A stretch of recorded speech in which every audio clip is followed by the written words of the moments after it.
Laurie Huston's News for the Heart is dedicated to helping you give a voice to your own soul. Our hearts have the power to free us from pain and the struggles that keep us from awakening to our true essence. Join Laurie now as we delve into our heart and soul to find the path that will open us to the possibilities and lead us to the life we love to live.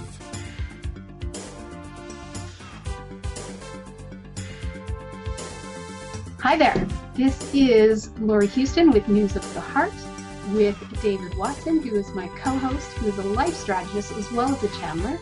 And we're going to be talking about free will. Free will. Free will. I like that.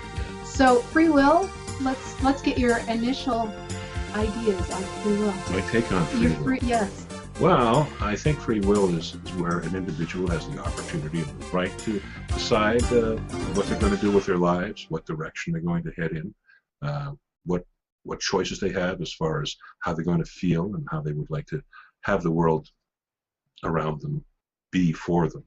So I think free will, in my opinion, would be closer to understanding the nature of perspective. So that would be understanding our perspective as an individual to be able to co-create in our own life. So. Okay, so thinking of free will versus destiny, or that everything's predetermined.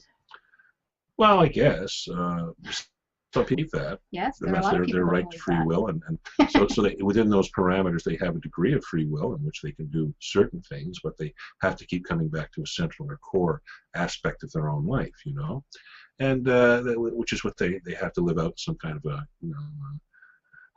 a drama of some sort, passion drama or something like that, So it's that kind of thing that I think I wanted to explore with this particular idea, the idea of the fact that we do have free will.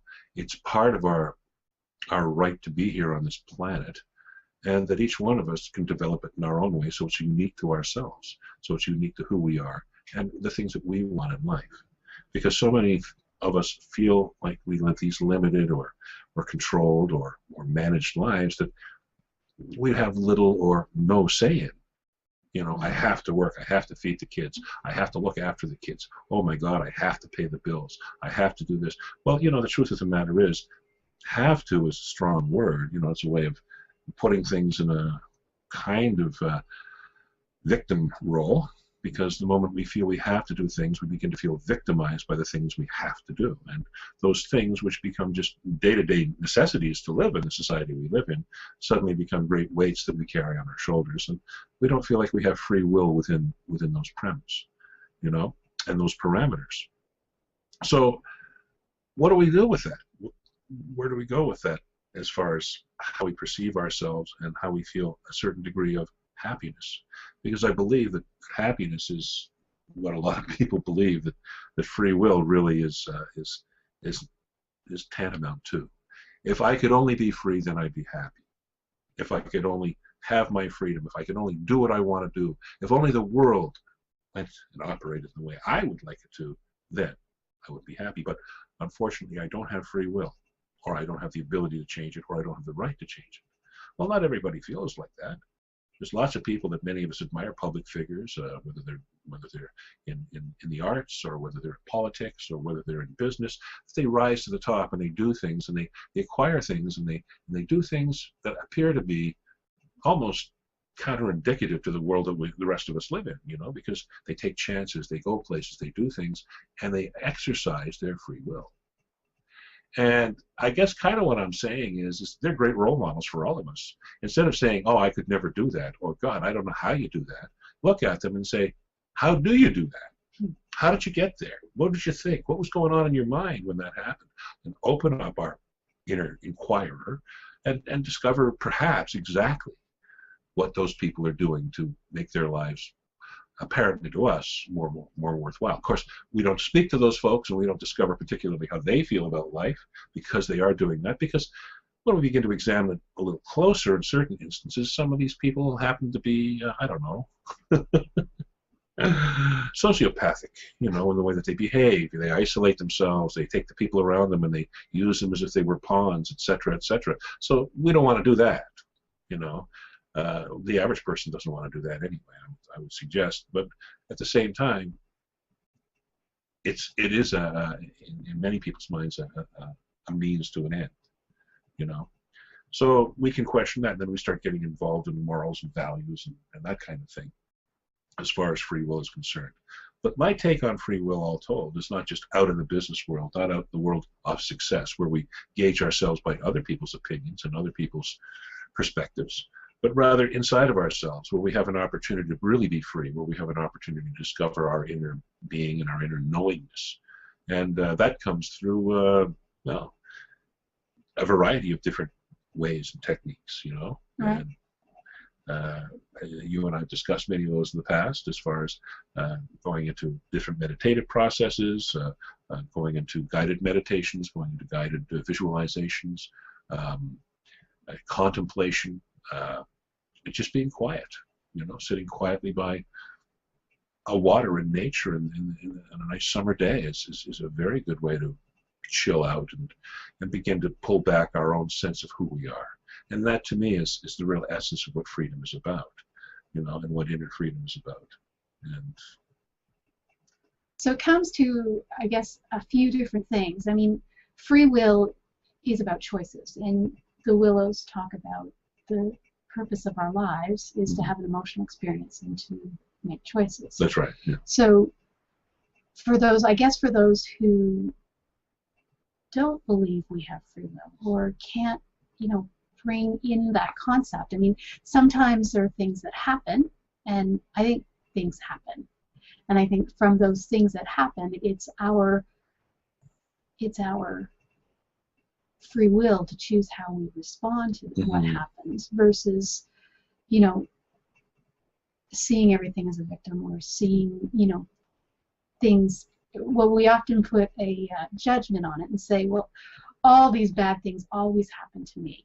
Or, we come up with some sort of, mass judgment that we get caught in. And when we get caught in it, then it's difficult to see free will. And then the other part of that, I would say, is that it's this bit about control, that we're always trying to control everything. And really, we don't control anything other than the possibility of our choices. Again, one of our favorite topics, well, that's all tied in with free will in my estimation. But it's a matter of individuals deciding, each one of us deciding, that we're going to not try and control anything, and that we're going to take charge of our lives, that we're going to live in a more productive and a more resourceful state. And the difference between being in charge and being in control is quite simple. Being in control means that we resist and push against everything and try to make things and shape them our way. And being in charge means we flow with everything and we go with the energy that's around us, and we surrender to the energy around us, which is the only way we can really move forward in life. And that's one of the great secrets of free will and living in general. And understanding that once we get into that state, we can move forward with whatever's around us and use our resourceful mind to live and to shape and to act and behave in the moment. Because it all has to do with the way that we perceive change as well. Right. Oh, yeah. Huge. Well, most of us hate change. That's why we don't feel we have any free will. We're only going to live so long. It's only going to be this way. We live this limited existence. We can't have everything we want, and et cetera, et cetera. I mean, those are all very valid arguments if we take it strictly from an ego-based perspective. Oh, my ego, I can't do it. I can't survive. And we base our entire thought process on the social order that we live in, on our culture or our society. And I know we're shaped by our culture, and I know we're shaped by our society, but I'll ask anybody out there to ask themselves as to, are they defined by it? I don't think that we take that into consideration enough. Yeah, we are a product of our society. We are shaped by it, but we're defined by it because the definition is where our individuality comes from, where free will comes from. Right. And self-definition as to how we perceive ourselves. And mostly, when we begin to look at that, just to do a little bit of self-analysis and to get into that space, I would suggest that it's very easy to turn around and make a list, of top tens, the the top 10 things I shouldn't do, the top 10 things I should do in any part of my life, whether it's in a relationship, in business, just in society, in education, whatever. Just make your top 10s, and then go back and ask yourself where you learned all that stuff. Go to each one of those shoulds and shouldn'ts, as I should do this, and ask where you learned it from, who you learned it from, where it came from. And chances are you're going to find out that, well, you know, it was something that was basically imprinted upon you earlier in life when you weren't in a position to really question it, but you needed to accept it in order to be accepted by your family or your peers or your educational system or your particular religion or faith. So, you know, it's those things that we just have unquestioned, and we create these presuppositions in our lives about what is and what isn't true. And I don't see anything wrong with presuppositions personally, because it's healthy to have them, because with them we were able to cope with life more effectively. But if those presuppositions are involved with control issues, you know, well, I have to keep a stiff upper lip. I can't show my emotions. I have to be tough. I have to, you know, kill everyone around me in business and come out to the top, you know, right. with stocks in both hands, you know. And I mean, okay, you know, like, all right, but where'd you learn that from? Who'd you learn that from? Where'd you learn it? Did you learn it in a book? Did you learn it on TV? Did you learn it from your dad? Where did you learn it? Because it's not a natural human instinct as far as I'm concerned. So it's things like that that we can begin to look at and say, well, you know, our preconceptions, you know, the way that we view life is often one-sided, because we don't have anything to compare it to inside of ourselves, because that's our perspective, that's the way we see things, and that's the way we were raised to see life. And as a result, we actually create our own little box that we live within as a result of that. Right. So getting out of it. Yeah, understanding what the box is that we've created. Well, I hope I painted a bit of a picture there. Yes. But you know, and getting out of it, you know, it's not hopeless or helpless. In fact, we have to come to the conclusion of we're in the box before we can get out of the box. You know, and you know, sometimes we have to realize we are the box, you know. It's like, you know, the old joke, there was, you know, the two psychiatrists on either side of a lake, and one of them shouts across to the other one, how do I get to the other side? And the other one shouts back, you're already on the other side, you know. Then there were the two Zen monks, one on either side of the lake, and one shouts to the other, how do I get to the other side of the lake? And the other one says, you are the lake. You know. Right. So once we realize that we are the lake, we are the box, we are our lives, that's a big step in beginning to, you know, take responsibility for who we are and the decisions we make and our emotional bodies as well. You know? So I think that's a biggie as well. Mm-hmm. So my feelings around that are taking charge in life, understanding our own path, understanding the basis of who we are and what we do with that alone. And how we interact with other people, how we impact in the world around us. Not many of us think too much about that. Mostly we think about how the world impacts on us. Right. You know? Right. So we begin to live a life from the outside in, and that's the way we live our lives for our whole life. And then there's a time when we get to the point, I hope, you know, at least like many of my friends have, as I have as well, we'll begin to say, well, how am I impacting the world around me? What am I doing? Is it positive? Is it negative? You know, are my thoughts and words giving people good feelings? Are they making them feel crummy? You know, how am I feeling? You know, as a result of what I'm saying? Because every time we say something, anybody who studies this type of perspective in life understands that every time we say something negative or poorly about somebody else or something else, we're saying it to ourselves at the same time. So that then creates another box that we, you know, manage to construct around ourselves as well. So it's a lot to be said about free will, kid. You know, and that's the way I kind of perceive that particular way of understanding the world around us, I guess. Right. Okay, well, we do have to go to break, so why don't we go to break now? You are listening to News for the Heart, and we are getting to the heart of what matters, and it's all around free will. Join us. Hi, I'm Laurie Huston, and I have a great show on bmajor.org called News for the Heart.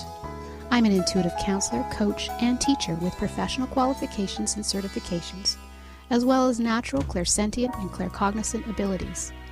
I've been on my spiritual path for over 20 years, and during that time have acquired through extensive studies, teachings, and sacred texts over 30 different healing modalities, which are continuously being added to as life is an ongoing journey. My passion is on relationships, limiting beliefs, energy that is blocking you, and awakening consciousness as we become more heart-centered. You can find out more about me at my website, intuitivesoul.com, or call me at my toll-free number, 1-855-444-SOUL. That's 1-855-444-7685, and I'd be honored to connect with you. Let's get to the heart of what matters.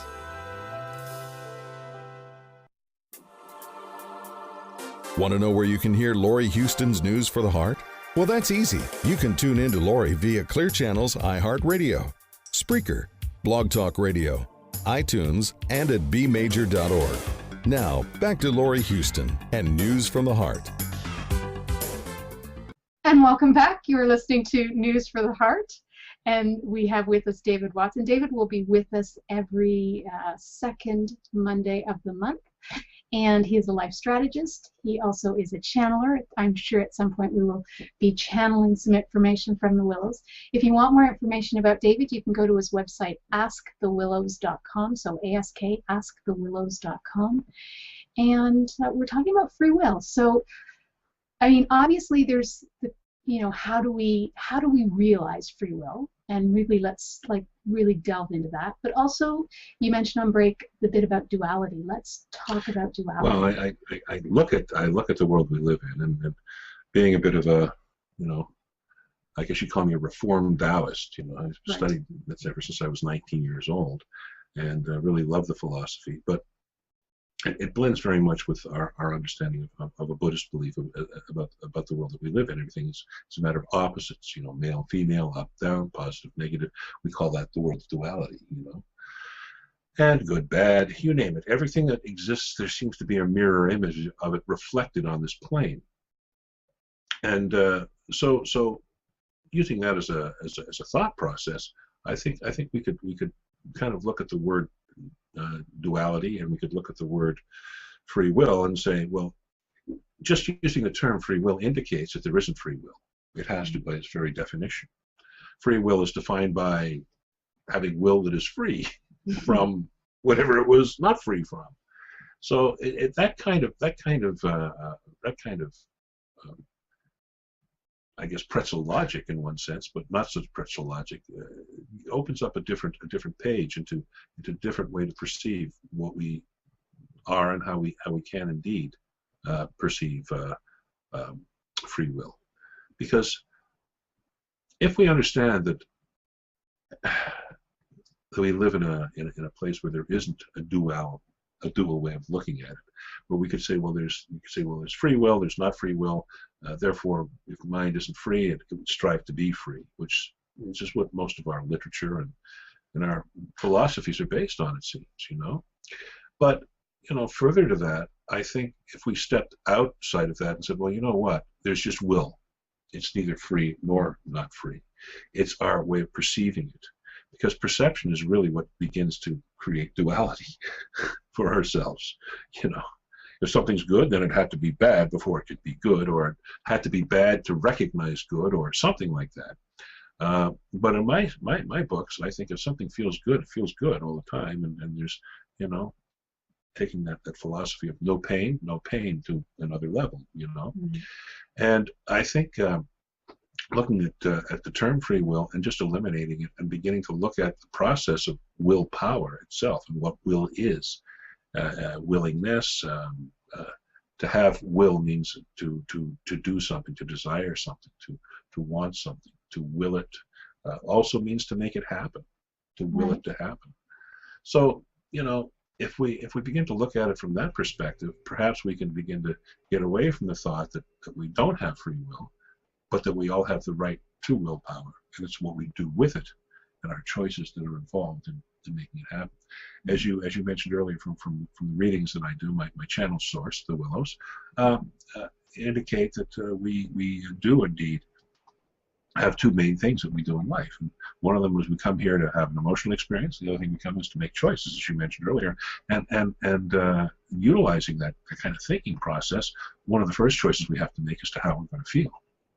And other choices that we make is to what we're going to believe, to be true or not to be true. Right. You know, and it is all absolutely due to the kind of impressions that we take throughout our life about how we interact with the world around us, and what is imprinted upon us, the things we learn during our formative years. Right. Right. So those are the kind of things that come into play with that. And once we realize that, we don't have to go back into the past and start thinking, well, I have to rework my child, my inner child. I have to find my inner child. I mean, I don't like to make fun of inner child, because the inner child is a very powerful part of us, you know. But I do remember many years ago, I was at a weekend workshop, and there was one guy who went into the woods to find his inner child. He's running around going, "Hello, are you there?" It was very funny. I think he found his inner child eventually, but we have this tendency to externalize everything, right. You know, which is what my real point of that story is about. And that's the whole thing, is that we put so much effort and energy into what's happening externally that we believe that everything that happens to us is a result of forces beyond our control. Right. And in one sense it is, because, you know, we're a bit like dust in the wind and all those other things that, you know, our society likes to consider us as. But beyond that, we are part of a larger energy, part of a larger I guess consciousness, if you want to call it that. And a lot of us talk about earth consciousness or universal consciousness or God consciousness, you know, or Buddha consciousness. We can go on all day with that kind of thing, but it's an indication that we have an understanding and an interaction with the universe around us, and that if we are one with the universe around us, that consciousness is part of a larger consciousness. Otherwise, we wouldn't be able to observe the larger consciousness or anything else through our own consciousness. Right. It sounds a bit convoluted, but it's actually a matter of determining our perspective in that way. Right. Okay, that makes sense? Sure. But then in the same, hope it makes sense for in the same concept of looking at will, yeah. You know, people can say divine will, mm-hmm. right? And they can say our will, and then they can say our ego's will. Thy will be done. It can get just as. Mm-hmm. Well, you know, I think what it boils down to is choice. Right. And I prefer to use the word choice rather than will. You know, yes. So we can begin to say, free like choice. That. And all of our choices are free when we really begin to consider it and think about it from the way that we're coming at it right now and the things that we're sharing. Because it then gives us the sense that we see the world around us, we interact with it, we choose to act this way or behave that way. Right. We can take the things that have happened to us in the past, we can begin to build on them and create a new, more powerful way of interacting and having a new and clearer vision of who we are and what we are and where we're going. Right. So I think out of this, we can turn around and look at will, change it to choice, and realize that really we can choose to do pretty much anything we choose to do once we understand the fact that we're really in charge of that information that's coming to us and that and those circumstances. Because, you know, I always use the example, you know, there's three people sitting in a room and a cat, and a mouse runs into the room between them, and everybody has a different reaction to the mouse. Sure. Except the cat who eats the mouse, right? But or just plays with it. Or plays with it, but, you know, mostly, you know, come on, we've all watched Tom and Jerry. Come on. So anyway, he never eats the damn mouse, so here we are. But all kidding aside, I think that gives us three people who have three different perceptions. One person is afraid of the mouse, the other person wants to cuddle it, the other person wants to shoo it out of the room, or is glad the cat ate it, you know, because they hate mice. And if each person goes back in their own personal history, their unique behavior came from an experience in their life, perhaps something that happened to them personally, or more to the point, something that actually happened to somebody else. It's our perceptions of things. That's right. People, like, I grew up in the country, so mice are not, I would have a more adverse reaction to a cockroach than I would a mouse. To me, mice are just a natural part of the earth. Not that a cockroach isn't, but there's a certain I think they'll be the last creatures with those little feelers going there as the sun goes down for the last time. But there is a perception that's different of a cockroach, which means, you know, possibly dirtiness or whatever, that it's not a cleanly house or whatever. Where, you know, to me, that's not the case at all with mice. Not that every house or apartment or condo would have mice, but to me, again, it's a perception of based where you grew up. That's right. And how you treat certain things. Okay, so that's one part of free will. I think the other bit about free will or choices is that we really need to look at you know, how closely we see the choice. And we've talked about how we often don't see a choice. But I mean, the choice may not be to change the situation. The choice may just be about how we perceive it, which is, again, what we were talking about with the mouse. It's our perceptions. That's right. Just observation. Right. Yeah, well, I agree with that perfectly, because if we see something happening, it's up to us. Are we going to do something about it, or are we just going to let it go by? And that's the thing, particularly with our emotional bodies, you know, and the consciousness that comes along with them, where our emotional body tells us that we're feeling a certain thing. It's up to us whether we grasp onto it and hold it, or else we just release it. I mean, if I threw a hot potato into your hands at a barbecue, you wouldn't hold it for too long. Just drop it, right? No, I'd probably throw it back in. Yeah, it's probably, yes. Once it cooled off a little bit. Oh, no. I'll burn myself anyway. Yeah, just, you throw it, I would throw it back. That's I right. would very much. Okay, well, fair enough. But whatever the case may be, everybody has a different reaction. But the fact is that what we really do when we have that hot coal of emotion, something upsets us, or we feel sad or unhappy, or it just annoys us considerably, instead of just looking at it and going, oh, that's what it's doing, and letting the emotion go, what we do is we reach out for the emotion and we like hold it to us, like, and burn a hole into ourselves, you know, doing that thing. And where does that take us? You know, it takes us to the wrong place, because once we hold the emotion like that, we're then trapped in the emotion, and we keep playing it over and over again. We often talk about OCD, right, in the world today. Of course, you know, I think that's a natural inborn human behavior. You know? Really? Well, I think that's how we learn. It's how we learn. We do things over and over again. We have a constant repetition until it's in there, and then it's gone. So those of us who have more of that in ourselves, we can't let go. We have to keep looking at it. I mean, how many people have obsessive thoughts out there? I mean, we all have obsessive thoughts from time to time, you know, and obsessive feelings. But as we learn to let go of them, and letting go of them doesn't mean like dumping them or burying them. It means just letting go of them so that we're not holding on to them anymore, and letting them float away, you know, because there's only one moment, and it's right now. And whatever we choose to hold into our lives and feel and believe in that moment is true for us. So if we have an emotion or a belief or a sense of victimhood that we brought into ourselves, where we feel trapped, where we feel oppressed, where we feel like we're unable to make, you know, decisive decisions, or somebody else is in control, and we feel hopeless or helpless, we get depressed. All of these things happen to us because we're thinking about something that happened, not something that's happening. We make it happen now, but we get trapped into this, and then we say, I don't feel free. Well, then why don't you think about letting go of that right now? Because it's your mind that's holding it there, nothing else. It's your consciousness that's deciding to obsess on it, and to think about it, and to ruminate on it, and to make it important in your life in that moment. Whereas in actual fact, it's really hurting you. It's creating a lot of pain.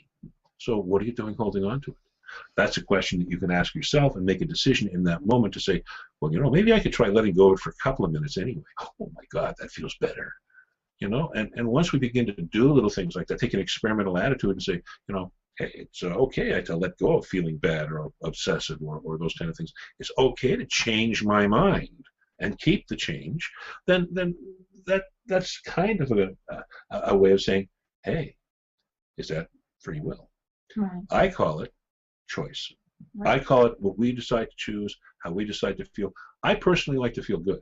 I don't know about you, but I like to feel good all the time. Oh, no. No? No. Oh, okay. Well, you know. Actually, I know somebody who really likes drama in her life, and she goes to great lengths to hold that drama until you can finally kind of knock her in the head. And the reason, because it makes her feel good. To not feel good, it allows her to be satisfying something that she needs within herself. Sure. that makes her somehow believe that it's the right thing for her to do. It's the right way for her to feel. I think. Would you think? It's a lot of it has to do with how we experience love, or how we think our definition of love is. Because I mean, with people who, usually people that are very dramatic, have had very dramatic parents, or very dramatic, mostly dramatic parents. And, different cultures have more drama in their lives. And I think, we see a certain definition of love as how we've sort of seen it show up in their life, or do you know what I mean? Like how their parents treated them. And we had to believe that that was love, because we had to believe that our parents wanted the best for us, or that our parents were doing the best for us, or that our parents, however that showed up. And I think that's where we kind of get caught up in how we then view life afterwards, like whether we're happy or not happy. Well, that's where our beliefs are coming Yes, from. So right. so you're going back to looking at some of the root causes of some of the beliefs we hold, which of course, are based in early childhood upon love or not love, or having it given or not given, or used as some kind of a weapon. Right. I mean, I know more than one person, of course, who had a very abusive childhood. Well, I mean, darn, and they were abused by the parents. They were beaten, not sexually, but emotionally and physically. And the other children in the family were allowed to turn this kid into like a Cinderella figure. Oh yeah, and it happens in many families. It's very interesting. There's a scapegoat, and usually it's the one who's not the same as everybody else. And in her case, one of my friends, it was because she was smarter than everybody else in the family. And she is. So as a result of that, she was ostracized and made to feel like she wasn't smart. So she spent her whole life trying to make herself feel like she was worthy of the love that wasn't being given to her. And when it was given out in little dollops, like, oh, there you go, but don't let it go to your head, Right. It's that kind of an approach. And of course, does that affect people? Yeah. Does that make them feel like they're trapped? Yeah. Does that make them feel like they don't have choices? Yeah. All of those things happen. You're very right with love, because as another one of my friends who channels, and my mentor, his channel source says, that's the echo. Love is the only answer, no matter the question. And when we understand that's the basis of it all, because that's why we come together on this plane. That's why things coalesce. That's why things are attractive. Love is attraction. Love is building. Love is growth. Love is creation. Love is all of those things and more. And when we experience it on an emotional level, it has depths that are bottomless within ourselves. Absolutely. It's to me it's the glue that holds everything together. It's why atoms are attracted to each other to create molecules, to create us, and to create the world that we see around us. It is love that pulls it together, because it's ultimately the universal base of attraction. Right. And so therefore, everything that happens to us, and we usually see people as the problem, wherein if we were looking at it from their perspective, they were doing something out of love. Now, whether it was how it was, how it was contrived, or how it played out, or whatever, there was still some, that's what everybody always wants. Yeah. Is to be loved and to show love, or to give love. We just have very unconscious beliefs about what love is. Well, it is that, but then each one of us has a different definition of what love is itself. Yeah. That Mash McCann song from my ill-spent youth, "Do You Love Me," and basically it talks about what love means to different people. The song to a little child, when it says to mother, "Do you love me?" it means, will you protect me? Right. And when a mother says to the child, "I love you," it means I will always be there for you. When a teenage girl asks her boyfriend, "Will you love me? Do you love me?" it means, "Will you respect me?" And when he says, "I love you," it means, "Yeah, what are you doing tonight?" We have so many different definitions of it, and so many different shades of it. So when we begin to look at the ultimate understanding of love, that's how it's defined again in this dimension. I have a model I like to use, and maybe at some future time I'll bring it along so I can show it on camera. Sure. But essentially it's this. I believe that that we all come from original love. And we come onto this plane, and when we do, we interact from this original love, this energy that we are, whether you want to consider it reincarnated or singular or individual or whatever it is. It comes in and it joins with us in a physical way. In other words, the body and the spirit join together, and as a result, we become animated. When you bring original love in, anyone who's picked up a baby will tell you it feels like they're made out of like dark material or something, like they weigh a ton, like made out of dwarf star material. They're so heavy and they're so little, but they're so solid. And that's love within them, because that's all they feel. It's like everything is trust and everything is love and everything around them. And then, of course, we start messing them up. Like they cry and we don't know, did they wet themselves? Did they want something to eat? Are they tired? Are they lonely? What and then we start breaking up that love. So what happens is when life starts affecting us, even as early as like one day on the planet, it starts fractionalizing. And because everything that we do in our lives is created out of love to protect us, okay, that's another, preconceived idea. We'll get to that after break. We'll get to that after break. But because of that, each of the parts of us that agree, we create our entire emotional spectrum from that original love. So it's like light coming into a prism, which is our body. Big love comes in, bam, it comes out, and it comes out with everything from love as we know it on this plane to fear, and everything in between, anger and jealousy and hatred and joy and bliss, and all of those are part of original love. And that's the spectrum of emotions that we live within. And if any emotion we're feeling, even if we're feeling anger or hatred or disgust, if we follow it back to its origin, we'll find that it comes from love. Right. All right, with that, we're going to go to our next break. Well, that's a freeing thought. There we go, I guess. Yeah. And you're listening to News for the Heart. We have David Watson here. You can find out more about David if you go to his website, askthewillows.com. David's a life strategist as well as a channeler.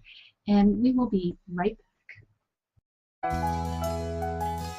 Hi, I'm Laurie Huston, and I have a great show on bmajor.org called News for the Heart. I'm an intuitive counselor, coach, and teacher with professional qualifications and certifications, as well as natural, clairsentient, and claircognizant abilities. I've been on my spiritual path for over 20 years, and during that time have acquired through extensive studies, teachings, and sacred texts over 30 different healing modalities, which are continuously being added to, as life is an ongoing journey. My passion is on relationships, limiting beliefs, energy that is blocking you, and awakening consciousness as we become more heart-centered. You can find out more about me at my website, intuitivesoul.com, or call me at my toll-free number, 1-855-444-SOUL. That's 1-855-444-7685, and I'd be honored to connect with you. Let's get to the heart of what matters.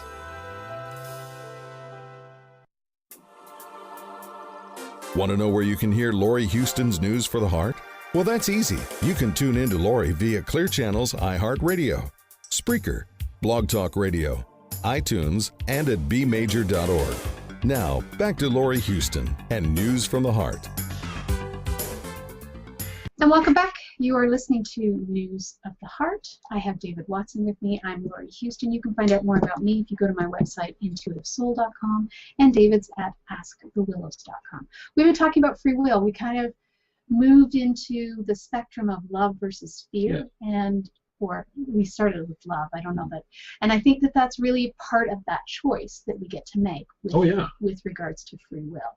So let's continue on that around, the spectrum of what is love. As to what emotions we choose to believe and choose to live our lives with. Well, life experience may tell us that, life is kind of a poopy place to be sometimes, Yeah, well, things like I said, things happen. Yeah. Things happen. It does too. But you know what? As I like to say, shift happens too. Yes. And shift is what happens when we have these experiences. If we don't have some indicator of what it's like to be in another space, then it's impossible for us to enter into the space we're in. That's on this plane. That's with our emotions. Because we were talking on break about love and fear as the two polar opposites. Right. that actually predetermine how we're going to choose to live our lives. Yeah. You know, once we grasp onto one end or the other of that stick, unless we really think about it, we're going to hold on to that for our whole lives. So it does predetermine us. That's when we're not free, because we make ourselves not free, because we don't open ourselves to our love and that original energy that we are all constructed and part of. So, you know, I think many of us do live lives in fear. Fear of other people's opinions, fear of failure, fear of being, you know, shot in some places in the world, unfortunately, fear of being ridiculed, fear of making a mistake, fear. And, you know, as we've spoken of before, the acronym for fear, of course, is false evidence appearing real. In other words, things that we create in our own minds. False evidence, anything we're really afraid of, is something we're projecting into the future, you know, and then bringing that back into the present moment. So we become very anxious about it. Right. You know, so we know that. And we get depressed when we focus on the past, right?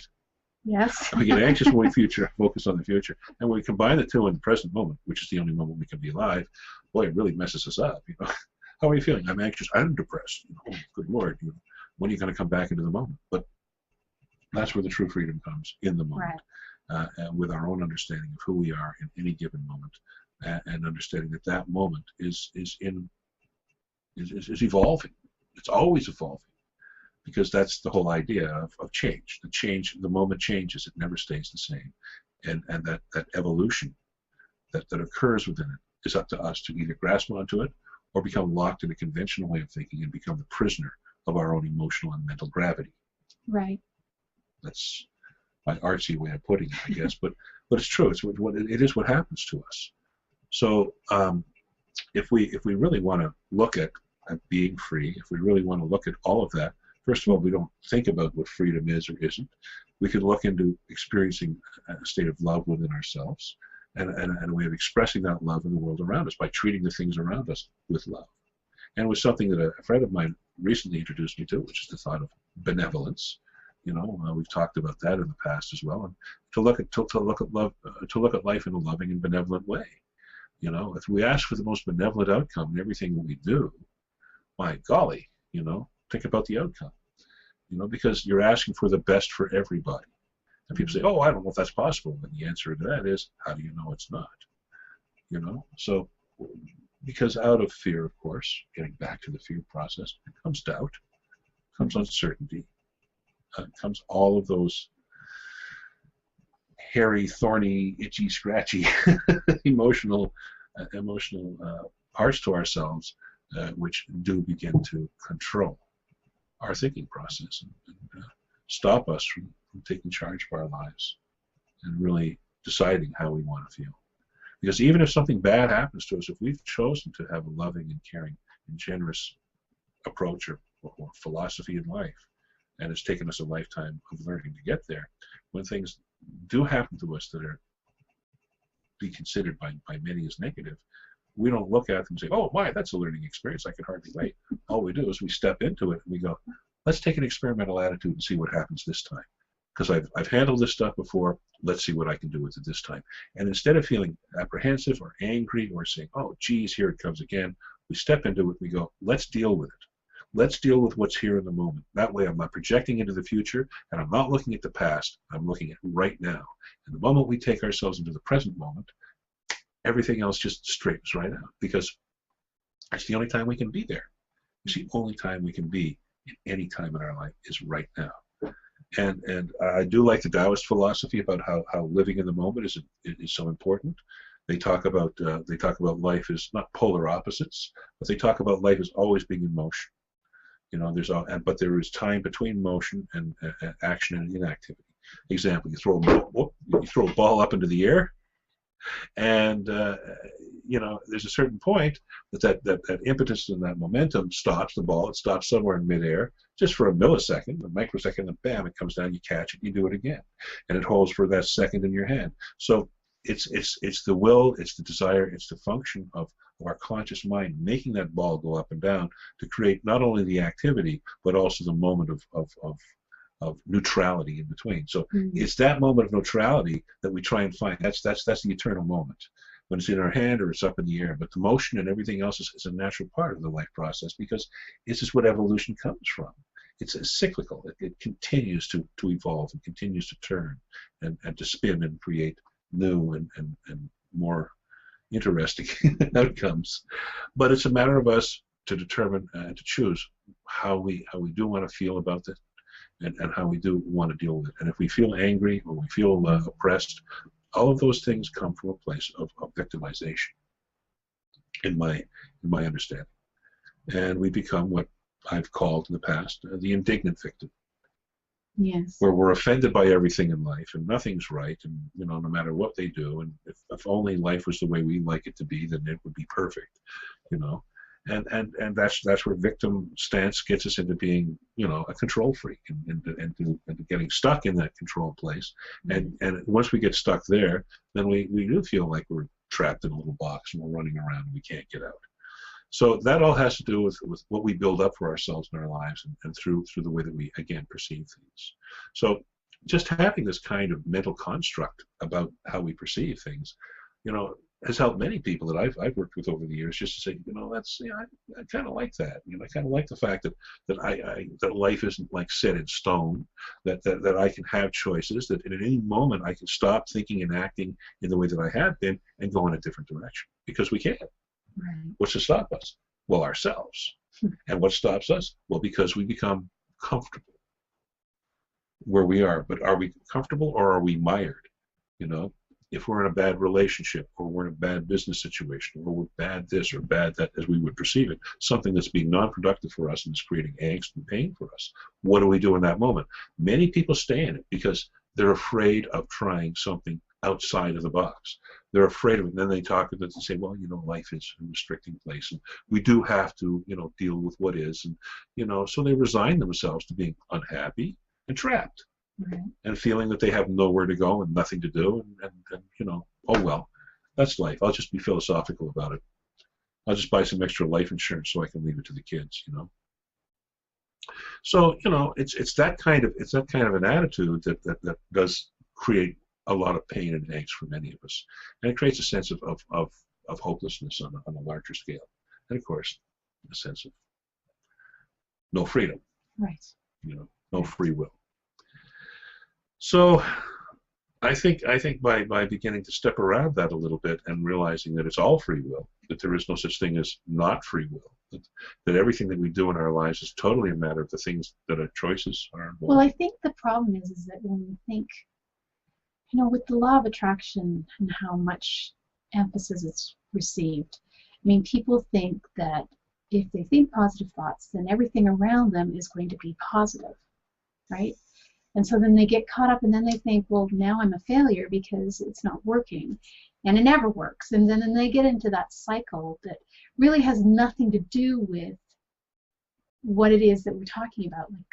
Like, the free will doesn't have to do with what happens in our lives or what happens in the world.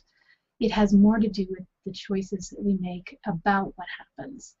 And it's, maybe we can't be extremely positive around the fact that, finances are a huge problem, and we're worried that we're going to get stuck on the street or whatever. That's a projection, right? Well, that's a projection, right, exactly. So that's a fear of what could happen in the future. But it's more a matter of just taking what is and being in the moment, and then just making a choice about how you want to feel. It's not about what happens. How do you do that? That's the big question. Right. And I think, it really is around, being aware when we're in those situations, what we're doing, and then just allowing ourselves to, it's not about what happens, because things happen. Things will happen. They happen in the world, they happen around us, they happen. And it's not a reflection of us. It's not a reflection of whether we're doing things right or doing things wrong. It's just what happens. And it's really our opportunity to make a choice on how we perceive it. Well, it's a matter of determining how we want to respond to something right off the bat. Okay, now you're talking earlier about positive thoughts, and the moment you say positive thoughts, well, then you think, okay, well, what's a positive thought? Well, positive thought for, you know, a trapper who has a big trap line is to catch a lot of muskrats today. Positive thought for a greenpeacer is to go and, you know, take all those traps and spring them, you know. Right. So we all have our own positive thoughts, Right. but the key word here is thought. It's what we think, okay? When we talk about love, when we talk about expressing that emotion in everything that we do, not talk about the law of attraction. Well, it attracts me. It's positive. You know, positive thinking doesn't. Positive thinking doesn't do anything except attract other things that are similar to it, and we all have a different perception of what's positive, as we do of love. But true love, as I say, is something we can find inside of ourselves through a meditative process, and just to feel the love, and we feel it every day. True love. You know, when we see a child, we feel a love for them. You know, we don't fall in love with them, but we feel a love for them. We see, you know, for those of us who enjoy, you know, other species, we see other animals, and we love them. We have a sense of caring and joy. We love the world around us. We love a beautiful day. And that love goes into everything that we express, and it's a beautiful thing. And it is an emotion, and it's a choice in that moment, a thought to say, I am going to allow myself to love. I give myself permission to love. And in doing that, then the love goes into the things we do. Is it positive or negative? Love is always love. Right. You know. So I think people who sit there and try and like will and strain and make positive thoughts to have things come to them is great. It's a wonderful thing to do, and that's kind of what magic is based on. Is to sit there and grunt and groan hard enough to make something work.